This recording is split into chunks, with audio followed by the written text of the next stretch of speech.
ये बताइए, जो ये महंगी शिक्षा होती जा रही है, इस पे सरकार के लिए आप क्या कहना चाहते हैं कि जो गरीब। कि खानोस बनकर जिनकी हिफाजत हवा करे, जी। वो समा कैसे बूझे जिनको रोशन खुदा करे। मेरा नाम डॉक्टर सुरेश तिवारी है। जी। मैं एक रिसर्च साइंटिस्ट रहा हूँ, एटमॉस्फेरिक साइंस में काम करता था। रिटायरमेंट के बाद इस विद्यालय की स्थापना किया। अभी आपने देखा कि जो सीबीएसई ने रिज़ल्ट अनाउंसमेंट किया है, जी। क्लास 12th में प्रतीक्षा तिवारी ने टॉप किया है 93% के साथ। It's totally depend on the people mindset. अगर आपका दिमाग खुला है, आप समझ सकते हैं लोगों की प्रॉब्लम, तो ऑफ कोर्स आप सोशल सर्विस पे ही ज़्यादा ध्यान देंगे रादर देन लूटना। आप इंटर में क्या सोच रहे हैं? इंटर में मैं सोच रही हूँ कि मैं फ़र्स्ट पोजीशन आऊँ, मैं फ़र्स्ट ग्रेड लेके आऊँ और मुझे नीट की प्रिपरेशन करनी है। 93%। 93%। क्या आगे का लक्ष्य है? आगे का डॉक्टर बनने का लक्ष्य है। तो डॉक्टर बन के क्या करेंगी? समाज सेवा करेंगी, या जैसे आजकल देख रही हैं कि पैसे के चलते जो मरीज ठीक भी हैं उनके साथ भी गलत काम हो रहा है, ऐसा करें? नहीं, of course educated people can't do like this. हम सोशल सर्विस करेंगे, हम लोगों की जितनी मदद कर सकते हैं उतनी करेंगे। नमस्कार, मैं राहुल वर्मा, बागी बलिया का रिपोर्टर। आज अभी हम मौलान पार्क दक्षिणगंज में है, SRD इंटरनेशनल पब्लिक स्कूल में, जहां CBSI बोर्ड का रिजल्ट घोषित हुआ था। और आज उसी के संबंध में बच्चों को सम्मानित करने के लिए सम्मान समारोह रखा गया था। आइए पहले कुछ बात करते हैं सर से, जो इस कॉलेज के मैनेजर हैं। जी सर, क्या नाम पड़ेगा आपका? मेरा नाम डॉक्टर सुरेश तिवारी है। जी। मैं एक रिसर्च साइंटिस्ट रहा हूँ, एटमॉस्फेरिक साइंस में काम करता था। रिटायरमेंट के बाद इस विद्यालय की स्थापना किया और इस पर बैठ करके बच्चों का पठन पाठन, भविष्य इनका कैसे उज्ज्वल है, इसकी कामना करता हूँ और इनका मदद करता हूँ कि अच्छे से पढ़ें बच्चे, आगे बढ़ें। आज ये जो कार्यक्रम था, ये कैसा कार्यक्रम था? यह जो है, मैं आपको बताऊं कि हम किसी के साथ अभी अटैच थे और उस माध्यम से हमारे बच्चे वहाँ भाग लिए थे। और उस स्कूल में और हमारे स्कूल में प्रथम स्थान, द्वितीय स्थान पाने वाले 400 बच्चों में से यह बच्चे हैं, जिनको सम्मानित करने के लिए और टीचर को सम्मान करने के लिए कि भाई टीचर जो है बहुत मेहनत किए हैं, तो उनको भी सम्मान आशीर्वाद देने के लिए मैं आज का आयोजन किया था इकट्ठे। यानी जो इस साल CBSI बोर्ड में हाई स्कूल इंटर में टॉप किए हैं, जी, उन टॉपरों को आप आज सम्मानित समझ? जी जी जी जी, आज सम्मान किए। तो जो यहाँ के जो अभी जो टॉप किए हैं इंटर में, उनका कितना हाईएस्ट नंबर? 93% मार्क। बॉयज थे कि गर्ल? गर्ल है जी जी। और जो हाई स्कूल में टॉपर थे? वो ये यादव हैं, इनका 86%। जी। हाँ जी। तो आइए हम कुछ बात करते हैं जो छात्र छात्राएं टॉप की हैं, और उनसे कुछ बात करते हैं। क्या नाम पड़ेगा? अनुप्रिया चौहान। किस क्लास में आप थी? 10th 10th में। स्कूल में आप टॉप की थी? सेकंड सेकेंड नंबर में। कितना नंबर आपका आया था? 83%। 83 पे। आपको जो ये नंबर मिला है, ये सफलता मिली है, इसको श्रेय आप किसको देना चाहते हैं? मैं अपने पेरेंट्स और अपने टीचर को श्रेय देना चाहता हूँ, जिन्होंने मुझे सपोर्ट किया और उनकी वजह से मैंने इतना नंबर प्राप्त किया। आगे तो आप इंटर की भी तैयारी करेंगी? हाँ। तो क्या आगे का लक्ष्य क्या है? क्या सोच रहे हैं कि हाई स्कूल में जो सेकेंड नंबर आया, आप इंटर में क्या सोच रहे हैं? इंटर में मैं सोच रही हूँ कि मैं फ़र्स्ट पोजीशन आऊँ, मैं फ़र्स्ट ग्रेड लेके आऊँ और मुझे नीट की प्रिपरेशन करनी है। लेकिन जो छात्र छात्राएं आपसे पीछे रह गई, आप तो सेकेंड भी आ गई, मान लीजिए आपसे फर्स्ट पे थे, लेकिन जो आपसे पीछे, उनके लिए आप क्या कहना चाहते हैं? उनके लिए मैं ये कहना चाहती हूँ कि वो और अपना स्टडी ज़्यादा करें, हार्ड करें और मेहनत करें और अच्छे अंक लाएँ। क्या आपको लगता है कि शिक्षा के क्षेत्र में अंक मायने रखता है?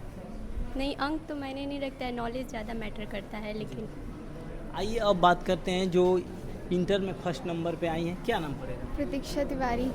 आप किस विषय से थे? बायोलॉजी। कितना नंबर आपका आया? बायोलॉजी में नहीं, टोटल आपको कितना परसेंट है? 93%। 93%। क्या आगे का लक्ष्य है? आगे का डॉक्टर बनने का लक्ष्य है।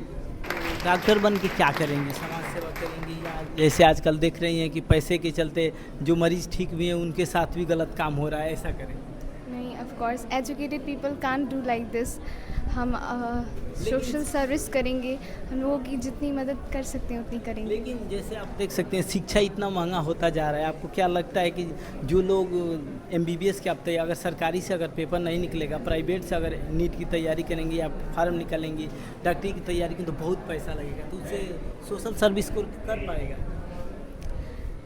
It's totally depend on the people mindset. अगर आपका दिमाग खुला है, आप समझ सकते हैं लोगों की प्रॉब्लम, तो ऑफ कोर्स आप सोशल सर्विस पे ही ज़्यादा ध्यान देंगे रादर देन लूटना।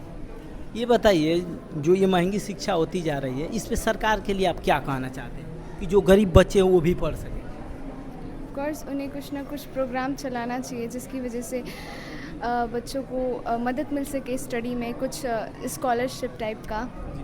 ये जो आप सफलता पाई हैं, इसका श्रेय किसको देना चाहते हैं? मैं अपने भगवान को, अपने शिक्षकों को और अपने पेरेंट्स को, और जितने लोग मेरे सपोर्ट में थे।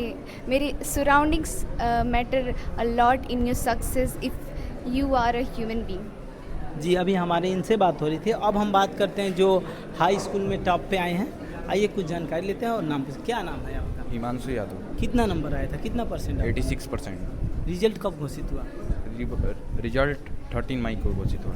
ये बताइए, जो आपकी सफलता मिली, इसका श्रेय आप किसको देना चाहते हैं? हम SRD स्कूल और अपने गार्जियन को देना चाहते हैं, जो हमें रेगुलर रूटीन पे उठाते और न शिक्षक हमारा जो डाउट होता था उसको रोजीना क्लियर करते और एक्स्ट्रा क्लास हमको। आगे का आपका क्या लक्ष्य है? आगे हमें इंजीनियरिंग करना है। आप बताइए, जीवन में नंबर मायने रखता है या नहीं रखता है? जीवन में नंबर मायने नहीं रखता, आप मेहनत कितनी करते हैं ये मायने रखता है। आप कितना पोटेंशियल से अपनी ऊर्जा का सही दिशा में प्रयोग करते हैं, ये मायने रखता है। और बताइए, जो बच्चों का नंबर कम आया है, उनके लिए आप क्या कहना चाहते हैं? जो बच्चों का नंबर कम आया है उनके लिए मैं ये कहना चाहता हूँ कि आप आगे बढ़िया करें और मेहनत करें और पसीना बहाएं और अपना नाम रोशन करें। जैसे आप देख सकते थे कि हम अभी SRD पब्लिक स्कूल में हैं, जहां हाई स्कूल इंटर के टॉपर छात्रों को सम्मानित करने के लिए सम्मानित समारोह रखा गया था। ये जो स्कूल है, ये क्षेत्र में नामी है और यहाँ के हर साल बच्चे टॉप करते हैं। अब सर से कुछ बात करते हैं। जी सर, आपका क्या नाम पड़ेगा? जी, मेरा नाम संतोष कुमार है। आप इस स्कूल के मतलब किस पद पे? प्रिंसिपल है। ये बताइए, ये जो स्कूल है, ये कितने दिनों से चल रहा है? ये पिछले 5 सालों से चल रहा है। और ये जो स्कूल का लक्ष्य है, क्या लक्ष्य है कि मतलब क्षेत्र में कैसा शिक्षा का माहौल बने? देखिए, स्कूल का लक्ष्य यही है कि जो भी बच्चे पढ़ते हो यहाँ पे, जी, अभी आपने देखा कि जो CBSE ने रिज़ल्ट अनाउंसमेंट किया है, जी, क्लास 12th में प्रतीक्षा तिवारी ने टॉप किया है 93% के साथ, जी, और क्लास 10th में जी, हिमांशु यादव ने टॉप किया है विद 86% के साथ।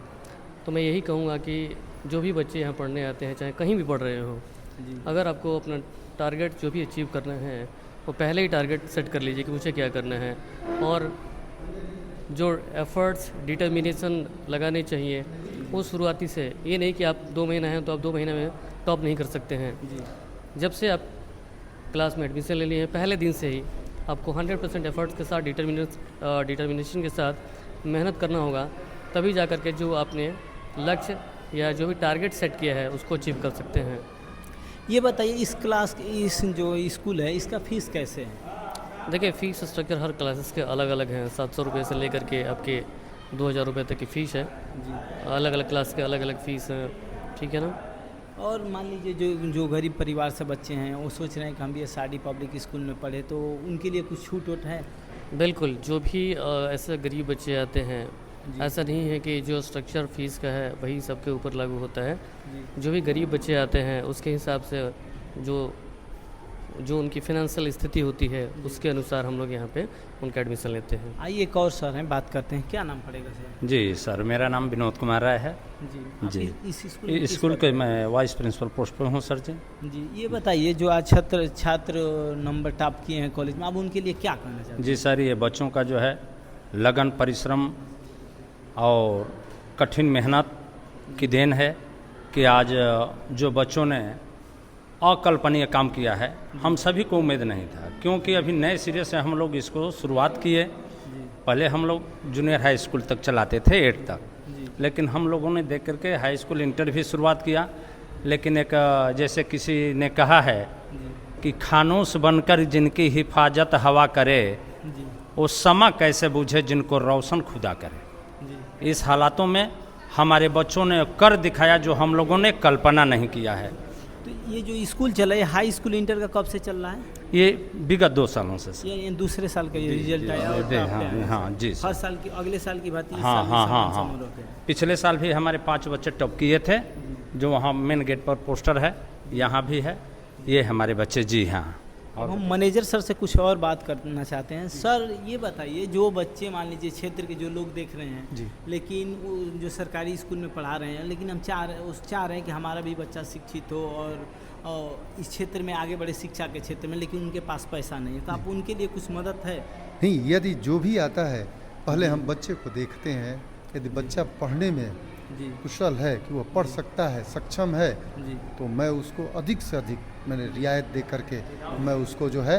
और कुछ बच्चे ऐसे भी गार्जियन, अभी हमारे गांव की एक बच्ची है, उसके बाद से एकैल की एक बच्ची है, नहिला के एक बच्चा है, तो अलग अलग, जिससे कोई अभी एक वहाँ उचवार की बच्ची है जिसके पिताजी जो है कुछ भी देने लायक नहीं है। तो ऐसे बच्चे आते हैं, गार्जियन आते हैं, बच्चों के अंदर प्रतिभा है, तो मैं उनको फ्री में पढ़ाता हूँ। यानी हर साल जो मेधावी छात्र होते हैं मतलब गांव में, लेकिन पढ़ने के लिए उनके पास पैसे की कमी है, तो उनको रियायत मिलती है, निजायत में कुछ कम पैसे पे एडमिशन जी जी होता जी है जी या जी। निःशुल्क भी होता है? निःशुल्क होता है, निःशुल्क होता है। वह सिर्फ कापी और किताब और ड्रेस खरीदें, मैं उनको शिक्षा जो है फ्री में देता हूँ। ट्रांसपोर्ट का पैसा सिर्फ लेता हूँ, बाकी उनको ऐसे पढ़ाता हूँ। और एक अभी हमको जैसे जो भी हमारा 10वीं टॉपर करता है जी। उसको फ्री में निःशुल्क जो है मैं यहाँ पर पढ़ाता हूँ। एक और बात बता दीजिए, जैसे क्षेत्र के बहुत सारे लोग जो गरीब हैं वो अपने बच्चों को नहीं पढ़ा रहे हैं, क्यों नहीं पढ़ा रहे हैं? कुछ इस पे संदेश दीजिए कि शिक्षा के क्षेत्र में वो भी अपने बच्चों को शिक्षित करें और समाज में सुधार के लिए करें। देखिए, यह बहुत ही ज़रूरी है कि सब लोग जो है अपने बच्चे को शिक्षित करें। कुछ लोग जो है अवेयरनेस होते हुए भी पैसे की कमी से और न पढ़ा पाते हैं, इसलिए कि वो अशिक्षित हैं, इसलिए नहीं पढ़ाते हैं। यह एक लगन की चीज़ है। रेगुलरली जो है यदि बच्चे को बैठाया जाए और उसके सामने यदि कुछ भी बोले तो धीरे धीरे बोलते बोलते वह बच्चा सीख जाता है। तो मैं सभी लोगों को यह संदेश देना चाहता हूं कि अपने बच्चे को अपने पास संध्या के समय दिन में कम से कम 2 घंटे 3 घंटे बैठाएं और उसको पढ़ाएं। और जो भी यदि गलत भी पढ़ता है, गलत पढ़ते पढ़ते वो सही पढ़ने लगेगा। और मुझे यह पूरी उम्मीद है, मैं अपने बच्चों को, गांव में बच्चों को कोरोना काल में जो बच्चे कुछ नहीं पढ़ते थे उसको मैं पढ़ाया, आज के दिन में वह टॉप करते हैं, बहुत अच्छी जगह पे हैं। अच्छी तरह से एक और जानकारी दे दीजिए कि छात्रों के जीवन में नंबर मायने है या नहीं? नहीं, नंबर कोई मायने नहीं है। हमारे यहाँ बच्चा बहुत अच्छा पढ़ने वाला भी बच्चा जो है 50% 60%, इसलिए कि जब टीचर्स मार्कशीट ये क्वेश्चन पेपर बनाता है उसको हम बदल देते हैं। जब बदल देते हैं तो बच्चा उस पैटर्न पर नहीं पढ़ा रहता है तो लड़खड़ाने लगता है, तो उसका मार्क कम आते हैं। गार्जियन कभी कभी गुस्से होते हैं कि दूसरे स्कूल में तो 98% पाता था, यहाँ तो ये 50% पा रहा है। लेकिन क्या है कि उस स्कूल में उस बच्चों को यह नहीं पता चलता था कि किस तरह से टीचर ने पढ़ाया वही दिया, तो वह जो है हम कभी भी विश्वास नहीं करते, अंक पे नहीं विश्वास करना चाहिए।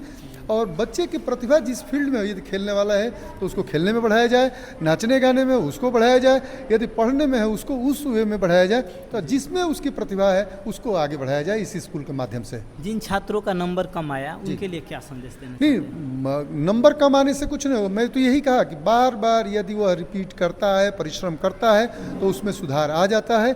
यह नहीं कि एक बार नंबर कम आया तो बराबर नंबर कम रहेगा, ऐसा नहीं। सीखने से, कोशिश करने से वह जो है आगे बढ़ सकता है।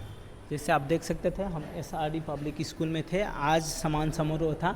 तो आप भी अपने बच्चों को शिक्षित करिए और उनको शिक्षा जरूर दीजिए, क्योंकि शिक्षा, जब तक वो शिक्षित नहीं होंगे तब तक समाज में सुधार नहीं हो सकता है। धन्यवाद।